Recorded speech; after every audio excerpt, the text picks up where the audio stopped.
বৰপেটা জিলা ভিত্তিত হজ প্ৰশিক্ষণ শিবিৰ সম্পন্ন 300 হজ যাত্ৰীৰ অংশগ্ৰহণ অসম চৰকাৰৰ হজ কমিটিৰ উদ্যোগত আৰু বৰপেটা জিলা হজ কমিটিৰ সহযোগত চলিত মাহৰ শেষৰ পিনে হজ কৰিবলৈ পবিত্ৰ মক্কা শৰীফলৈ যাত্ৰা কৰিবলগীয়া নিৰ্বাচিত হজ যাত্ৰীসকলৰ এখন প্ৰশিক্ষণ শিবিৰ অনুষ্ঠিত কৰে।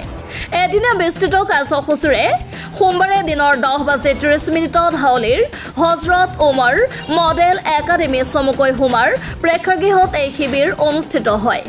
হোমাৰ সহশিক্ষক হাফিজ ইমদাদুল ইছলামৰ পবিত্ৰ কোৰাণ পাঠৰ দ্বাৰা শুভাৰম্ভ হোৱা শিবিৰখনৰ আদৰণি ভাষণ প্ৰদান কৰে হোমা পৰিচালনা সমিতিৰ সভাপতি ডক্টৰ দেৱান নজৰুল কাদিৰে।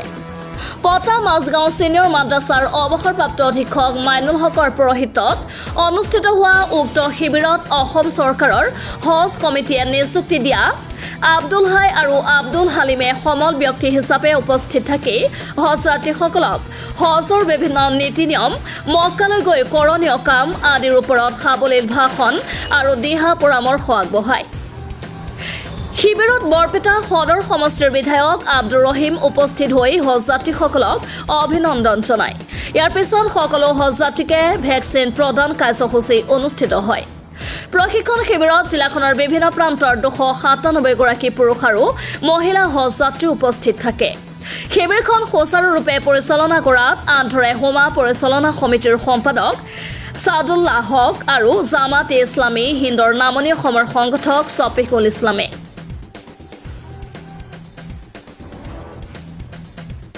আজি আমাৰ বৰপেটা জিলাৰ যিসকল এই বছৰত হজ কৰিবলৈ যিসকলৰ ইতিমধ্যে তেওঁলোকৰ সম্পূৰ্ণ প্ৰস্তুতি হৈছে তেখেতসকলক অসম চৰকাৰৰ হজ কমিটিৰ তৰফৰ পৰা এদিনে আজি প্ৰশিক্ষণ শিবিৰ ইয়াতে পাতিছে।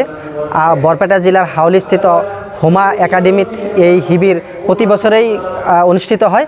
এইবাৰো আজি 8 মে তাৰিখে এই শিবিৰখন ৰাতিপুৱা 10 বজাৰ পৰা এইটো চলি আছে আৰু এই প্ৰশিক্ষণ শিবিৰত প্ৰশিক্ষক হিচাপে অসম চৰকাৰৰ পৰা নিযুক্ত কৰিছে আব্দুল হাই সাহেব আৰু লগতে আব্দুল হালিম সাহেব।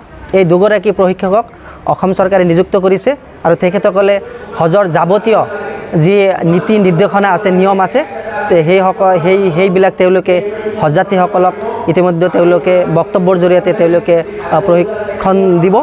আৰু আজি এইবাৰ আমি পাইছোঁ আমাক যিহেতু হোমাৰ ফালৰ পৰা মেনেজমেণ্টক এইটো আয়োজন কৰিব দিয়া হৈছে 297 গৰাকী হজযাত্ৰী পুৰুষ মহিলাই এইবাৰ তেখেতসকলক আজি প্ৰশিক্ষণ শিবিৰত তেখেতসকল আহিছে। আৰু এইবাৰ এটা ব্যতিক্ৰম যে অন্যান্য বছৰত দুদিনীয়া প্ৰশিক্ষণ শিবিৰ হয় কিন্তু এইবাৰ এদিনীয়া প্ৰশিক্ষণ শিবিৰ দিছে আৰু ইয়াতে বিশেষ আজি ভেকচিনো দিয়া হ'ব, দুপৰীয়াৰ পিছৰ পৰা ভেকচিনো দিয়া হ'ব।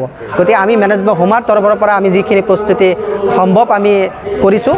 আমাৰ মোৰ লগত আছে আমাৰ প্ৰশিক্ষক আব্দুল হাই সাহেব, তেখেতে বাকী কথাবিলাক ক'ব। হয়, 2023 চনত হজযাত্ৰীসকলৰ যোৱাৰ প্ৰস্তুতি প্ৰায় সম্পূৰ্ণ হৈছে। এইবুলি অসম তথা উত্তৰ পূৰ্বাঞ্চলৰ পৰা 6302জন হজযাত্ৰী পবিত্ৰ মক্কা মদিনালৈ যাব আৰু সেই অনুসৰি সমগ্ৰ ৰাজ্যখনত প্ৰত্যেকখন জিলাত প্ৰশিক্ষণ চলি আছে। আৰু এই ক্ষেত্ৰত আমাৰ হজ কমিটিৰ অধ্যক্ষ মাননীয় নকিবুজ্জামান ছাৰে তদাৰক কৰি আছে। আৰু এটা ভাল কথা যে এইবেলি অসম হজ কমিটিৰ অধ্যক্ষ নিজেই হজত যাব আৰু এই ক্ষেত্ৰত হাজীসকলৰ নিশ্চয় বহুত সুবিধা হ'ব। যোৱা বছৰ যিহেতু যোৱা নাছিল, ময়ো খাদিমুল হজ হিচাপে গৈছিলোঁ। অধ্যক্ষ ছাৰে অসমৰ পৰাই হজযাত্ৰীসকলৰ তদাৰক কৰিছে, খবৰ লৈছে, বহুত সুবিধা কৰি দিছে। গতিকে এইবুলি যিহেতু ছাৰে নিজেই যিহেতু হজত যাব এই ক্ষেত্ৰত বহুত হাজীসকলৰ কাৰণে এটা পজিটিভ ভাল হ'ব। গতিকে আজি বৰপেটা জিলাৰ হাউলিত আজি হজযাত্ৰীসকলৰ প্ৰশিক্ষণ হৈ আছে।